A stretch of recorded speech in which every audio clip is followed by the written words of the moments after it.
कहते हैं कि सत्ता की हनक ज्यादा दिनों तक नहीं रहती। सत्ता वो चीज है जो आपके पास आती है तो बाढ़ के पानी की तरह, और जब जाती है तो सब कुछ अपने साथ लेकर। सलाम आदाब, मैं रमीज रेजा और आप देख रहे हैं दिग्गज घंटों। आज हम बात करेंगे जेपी आंदोलन की। आपको जानकारी हो, दिग्गज घंटों ने एक प्रोग्राम चलाया है जिसका नाम है किस्सा राजनीति का। हमने पहले प्रोग्राम में आपको बताया था कि किस तरह से वो दौर भी आया जब कांग्रेस ने इंदिरा को ही कांग्रेस से निकाल दिया। अगर आप वो देखना चाहते हैं तो दिग्गज टॉप के कुछ दिन पहले हमने डाला है, उसे आप जाकर देख। आज हम बात करेंगे जेपी आंदोलन। वो जेपी आंदोलन ने बिहार को कई नेता, बिहार के मुख्यमंत्री नीतीश कुमार, राष्ट्रीय जनता दल के सुप्रीमो लालू प्रसाद यादव, रामविलास पासवान, सुशील मोदी, यहाँ तक के देश के प्रधानमंत्री नरेंद्र मोदी का भी ताल्लुक 1974 के जेपी आंदोलन। ऐसे जमाने में इंदिरा के खिलाफ बोलना, जब ये कहा जाता था कि Indira is India, India is Indira, और वो इंदिरा जिसके खिलाफ बोलने के लिए एक हिम्मत की जरूरत थी, एक कलेजे की जरूरत थी। इमरजेंसी का वो दौर भी देखा जो जेपी आंदोलन की वजह से देश को एक सबसे बुरा दिन देखना पड़ा, जिसे हम आपातकाल के नाम से जानते हैं, इमरजेंसी के नाम से जानते हैं। जेपी आंदोलन को हमें जानना चाहिए, हमें समझना चाहिए। संपूर्ण क्रांति के नायक, लोक नायक, महानायक जयप्रकाश नारायण, जिनका छात्र युवा संघर्ष वाहिनी, जिस छात्र युवा संघर्ष वाहिनी के नेता थे लालू प्रसाद यादव, नीतीश कुमार, रामविलास और सुशील मोदी। हम आपको बताते चले 11 अक्टूबर 1902 को जन्म हुआ था जेपी का, जयप्रकाश नारायण का, जिसे दुनिया जेपी के नाम से जानती है। 5 जून 1974 को उन्होंने पटना के गांधी मैदान से संपूर्ण क्रांति का आह्वान किया। जब 5 जून 1974 को उन्होंने संपूर्ण क्रांति का आह्वान किया था, तब लोगों को ये नहीं मालूम था कि यह आंदोलन इतना विकराल रूप ले लेगा कि देश के सबसे मजबूत प्रधानमंत्री इंदिरा गांधी की सत्ता खसक गई। सत्ता की जो हनक थी वो कम हो गई और देश ने पहली बार गैर कांग्रेसी सरकार को देखा। 18 मार्च 1974 को पटना की आंदोलन से इस क्रांति की वो चिंगारी भड़की जिसने पूरे देश को हिलाकर रख दिया। उस समय देश बेरोजगारी, भ्रष्टाचार, तमाम तर चीजों से जूझ रहा था। किसानों की अपनी समस्याएं थी। आजादी के बाद पहला एक ऐसा आंदोलन था जो किसी सरकार के खिलाफ उग्र होकर यह आंदोलन हो रहा था। हालांकि जेपी कभी भी हिंसा के पक्षधर नहीं रहे। वो चाहते थे कि अहिंसक तरीके से इस आंदोलन को कराया जाए। गांधी जी की नीतियों पर वो चलकर आंदोलन को सफल बनाना चाहते थे, लेकिन फिर भी आंदोलन में कुछ घटनाएं हुई। जबरदस्ती दुकानों के शटर गिराए गए। यही वो आंदोलन था जिसमें 1 साल के लिए स्कूल कॉलेजों को बंद करने का आह्वान किया गया था। और जब हिंसा हुई तो प्रशासन को मौका मिला, प्रशासन ने अत्याचार किए। जेपी को खुद कई बार जेल जाना पड़ा।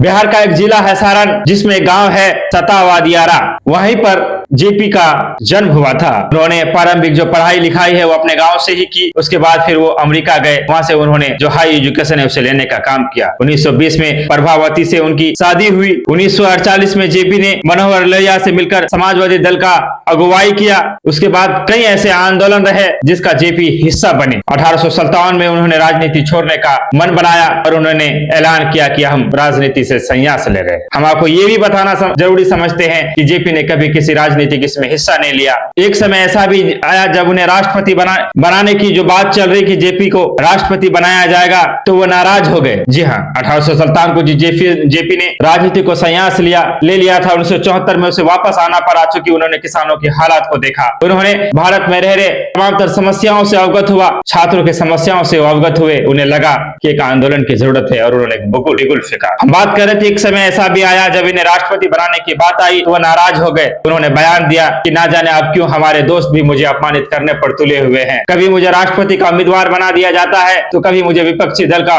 नेता बना दिया जाता है, जबकि पूरी दुनिया जानती है कि जेपी कभी किसी पद को लेने से मना कर दिया है। राष्ट्रपति पद की उम्मीदवारी की बात कहना मेरे लिए ये अपमान जैसा शब्द है। जेपी इतने नाराज हो गए कि उस समय के समाजवादी पार्टी के नेता राजनारायण को सफाई देना पड़ा और उन्होंने मीडिया के सामने में आकर कहा कि मेरे बयान को पत्रकारों ने तोड़ मरोड़ कर पेश किया और अगर जेपी को मेरी बातों से उनकी भावनाएं आहत हुई है तो मैं क्षमा का जो है प्रार्थी हूं। जेपी आंदोलन अपने आप में एक मिसाल है। वो जयप्रकाश नारायण जो कभी चुनाव नहीं लड़े।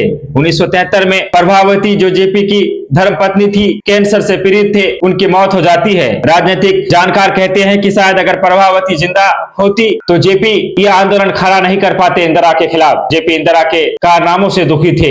राजनीति करने का जो तरीका था उनके, वो घोर विरोधी थे, उनकी नीतियों के खिलाफ थे। 1977 में जब इंदिरा हारी तो जेपी रो रहे थे। जब पूरा देश विपक्ष इंदिरा के हारने का खुशी मना रहा था, एक जश्न का माहौल था, लोग अपनी जो है इंदिरा को हराने का जो ख्वाब देखा गया उसमें जेपी हिस्सा नहीं लिए। चूंकि प्रभावती जो थी वो इंदिरा को अपनी बेटी की तरह मानती थी। कमला नेहरू से प्रभावती का अपना बेहतर रिलेशन था और लोग कहते हैं कि बाल ब्रह्मचारी जो बनने का जेपी को कोई संतान जो नहीं था, प्रभावती जो उनकी जेपी की जो पत्नी थी इंदिरा को अपनी बेटी की तरह मानती थी।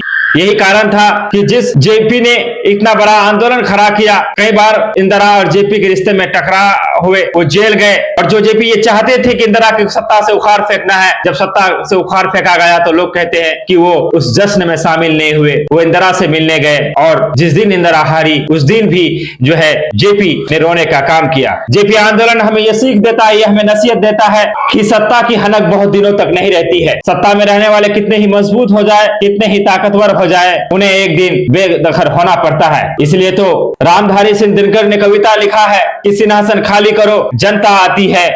जेपी आंदोलन में इस कविता का कई बार बखान किए गए, इस कविता को स्लोगन के रूप में अपनाया गया और हर प्रोग्राम में ये बात कही गई कि सिंहासन खाली करो कि जनता आती है। संपूर्ण क्रांति के जननायक जयप्रकाश नारायण ने उस जेपी आंदोलन की जो नींव डाली, पूरे हिंदुस्तान को हिला करके रख दिया। आज बिहार ऐसे कई नेताओं के नाम है, अगर हम सबका नाम लेना चाहेंगे तो फहरिस्त काफी लंबा हो जाएगा। बिहार के मुखिया नीतीश कुमार जेपी आंदोलन के उपज है, राष्ट्रीय जनता दल के मुखिया लालू प्रसाद यादव जेपी आंदोलन के उपज है, रामविलास पासवान, सुशील मोदी, ये सब जेपी आंदोलन के उपज हैं।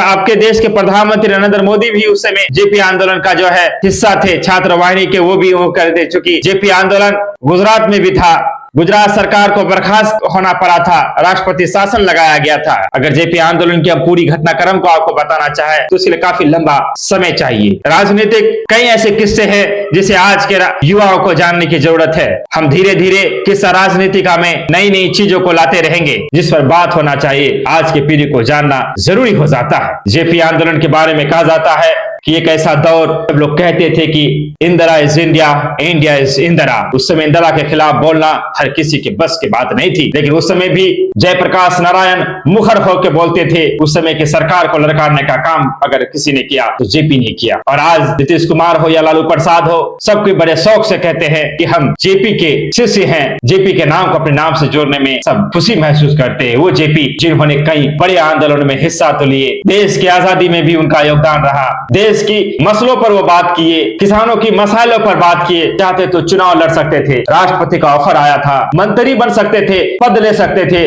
लेकिन बिना पद कभी उन्होंने चुनाव में हिस्सा नहीं लिए, किसी पद पर काबिज नहीं रहे, निस्वार्थ भाव से देश को सेवा दिया।